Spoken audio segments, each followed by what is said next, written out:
Now, I do have an update for 3M. Go ahead. Hear that. Well, for those who do not know, 3M are the ones where the 3M manufacturers were making earplugs, and then they were not living up to spec. They were fined, and then a large, massive amount of class actions began. And what's the latest, Mr. Schwartz?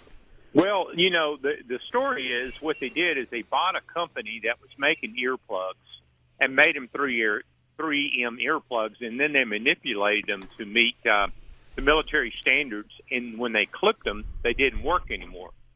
And so as a result, they've been going to court saying all this time 3M is responsible, 3M is responsible. So that's years. And now all of a sudden they run to the bankruptcy court and say, oh, no, the company we bought is responsible. And they file bankruptcy on that company. Well, the bankruptcy judge dismissed that, and they have that on appeal. But in the meantime, they angered the federal judge where all these cases are.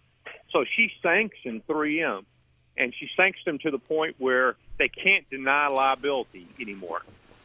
And he said, you can't confuse the court. You've been saying for years 3M is responsible, 3M is responsible. Now you try to say somebody else is responsible. Do you lie now or you lying then? So basically the judge sanctioned them, and now the liability issue has been resolved, and now it's only a trial on damages.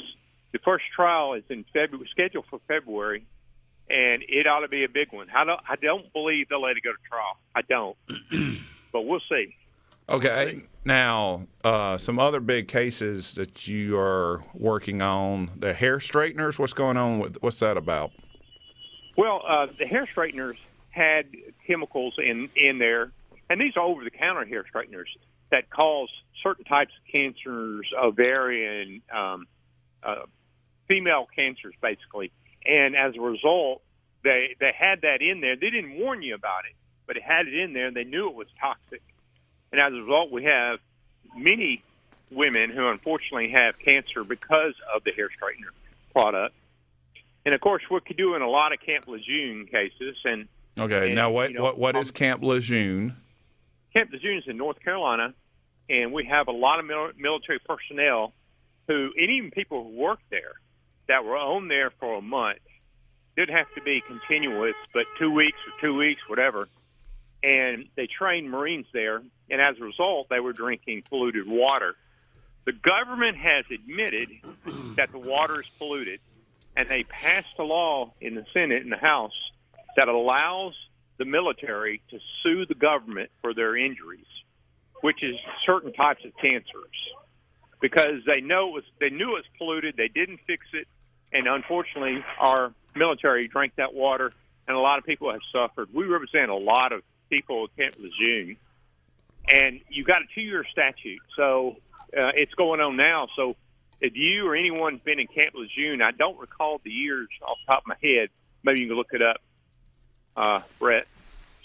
And if you were in there for 1 month, not continuously, but 1 month, you could qualify if you have certain types of cancers. So you're going to need to do something before the 2 years runs out.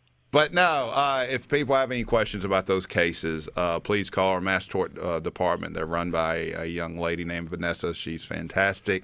And you can call us at 601-988-8888. And they only have to do what, Richie? One call, that's all.